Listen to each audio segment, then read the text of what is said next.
Today's project is a botanical drawing, which means it's a drawing of a plant species, and the focus is on scientific accuracy as well as beauty. Before you start drawing the flower, you want to show your students botanical prints by Linnaeus, who was a famous botanist, and he studied and drew beautiful illustrations of plants. I'm excited about this project because it is able to combine art and science and show students how all of these things can intertwine together. For your materials, each student will have a piece of paper, and you're probably going to want it portrait way. And then they will also have a flower next to them on the table to draw. Behind the flower, place a piece of white paper, and the reason for doing this is to have a very simple background behind the flower. In addition, it creates a nice border around the drawing. That's exactly the same border of the paper that they're drawing on. If you're able to have one flower per student, that would be ideal. I'm right-handed, so I would like to have my flower on my left as I draw on the right. If you have left-handed students, they might prefer the opposite. If you only have enough flowers for one every 2 students, then simply place the flower in between 2 pieces of paper and 2 students can draw the same thing. In addition to the paper and the flower, each student will have a pencil with an eraser, and then hopefully at the very end there will be time to color in your flower using a variety of colored pencils. I'm really excited about the project in addition because it allows us to understand how to measure and accurately draw a still life. Now, of course, this still life is resting on the table next to us, and the ratio is going to be 1 to 1. So it's the simplest way of measuring something. Even though it's very simple, the same concepts still apply, even if we're drawing a still life further away. This is just an easy way to teach students these measuring techniques. Even though your students will be using a pencil with an eraser, I'll be using a marker just so you can see what I'm drawing a little bit easier. So to begin to measure, we want to know how tall our plant is. So one way to do that is to have your students put their finger at the top of the flower and drag that along to their paper. So now this height of the flower is the same as this dot on my paper. We'll do the same for the bottom of the flower. We can place our finger there and drag that along to our paper. So hopefully this height of actually what we see in front of us is exactly the same height as what's on our own paper. Now we're going to begin to measure. And just like this project includes science, it's also going to include quite a bit of math, because anytime we draw accurately, it's a lot about measuring what we see.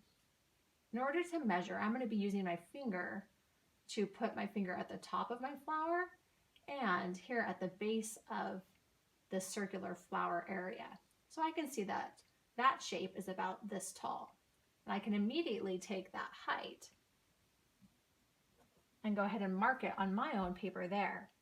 So now we have a 1-to-1 ratio of the height of that shape of the flower. You're going to want to have a whiteboard so the students can see this process as you're doing it on the whiteboard, and they can copy the same process on their own flower on their paper. But it can be kind of tricky to just explain it in words, so showing it for them is going to be a lot easier for them to understand. Once you have the height of this, we know that it's basically a circular shape. So I can lightly draw this circle, knowing that all the parts of my flower will fit within this size shape that I have here. Once I have the correct dimensions of this, I can go in and I can study the different pieces of the flower that I see. And again, it's kind of analytical. We want to think about this from a scientific perspective. So I can see that there are some interior areas of this flower here, and I want to study the shapes. It's kind of these very textural pieces inside that I see, and lots of little pieces all together. I can also see a lot of overlapping petals going on around here. So I'm going to continue to study the shapes I see and begin to draw those here. Now my angle, if I'm looking at it, is kind of off to the side, so it might be a little bit off here, but your students will look at it face on and it should be more accurate.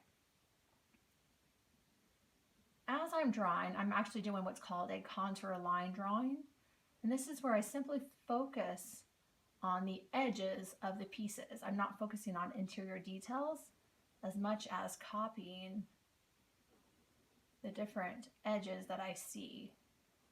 And just like my edges kind of wander and wiggle, my contour line edges will also try and do the same thing, trying to capture the exact shapes and lines that I see in front of me. So that's basically what I have here. It's very loose, very organic. In addition to these petals, I see these green petalless shapes happening around there. So I'm also going to add those in to what I see here. And again, I'm not really going outside of my circle because I know that I measured this and that my flower is contained within that size. Studying those outside edges and drawing exactly what I see, I have to look at my flower a lot. I don't look at it once. I'm constantly looking back at my flower to know what to draw. Once I've studied the different sections there, I'm going to move on to my stem.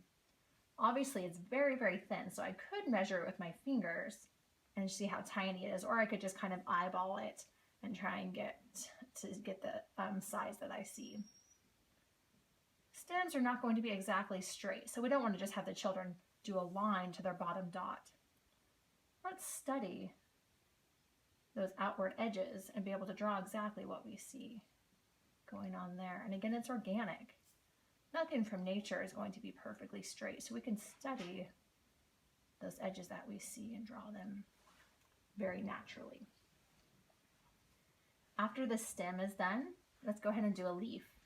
But we want to use our measuring technique. We want it to be as accurate and scientific as possible. So again, I'm going to be using my fingers to see how tall this piece is. And I'm going to use that same height to do, whoops, it's a little bit higher, isn't it? I see that it's kind of near the top of my flower. So my leaf is actually right about there. And again, it's 1 to 1. It's really easy to measure and have that be exactly the same. Now I'm going to do my contour line drawing of the leaf. So I'm going to study the outward edges and begin to draw loosely these lines that I see going on here. My angle of what I'm looking at is a little bit off, but you can get the idea that we begin to look at these outward edges and get that same fluidity to them. Even though all the students' flowers are different and the flower that you're drawing on the board is different, the concepts are the same. So just make sure that your students understand the measuring concept and they will measure their own flower to get their own drawing and not actually copy your drawing on the board. Once they've drawn the basic shapes and edges that they see, they can go in and add details. So they have to be a scientist and look for the different parts of things that they see, study those parts, and draw in those different things. And if you wanted to have a list of flower part names on the board, they could go in and start labeling things to make it an even more scientific drawing. There's things to study on the flower. I could continue to look for these minor details anywhere around my flower, on the stem, on any place we can begin to even use a magnifying glass to find those minor details. If some of your students finish much earlier than the other students, they can do a magnified drawing of a part of the flower. So for example, they could take a leaf and blow up a section of it and then draw a more, for example, if it was like the veins of the leaf, they could do a magnified version of a part of the flower here on the side just to continue to study more in depth those pieces of the flower. Once they've finished with the drawing, then you can hand out the colored pencils. And it's important for them to also look at the color. Just like Linnaeus was trying to get an accurate description of his plants, you want their colors to be just as accurate as to what they see, just like Linnaeus. So they can do as many shadows as they can find. They can try and get the same exact red or yellow or whatever color it is and try and be as accurate as possible with that.